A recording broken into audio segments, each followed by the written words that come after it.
And smile at the camera. Excellent. And he's going to come to you. Aww. Again, pretty good.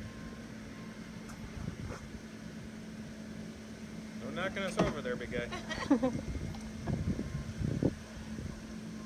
Now these guys' closest living land mammals, ironically, is going to be an elephant. You'll see a lot of similarities from their hair, skin, a brisset, gestation period.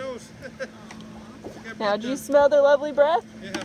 That right there is specifically, they eat each other's species, help them identify each other's pattern. Not that they travel in pods, but that since they need the same natural resources, they're very curious individuals.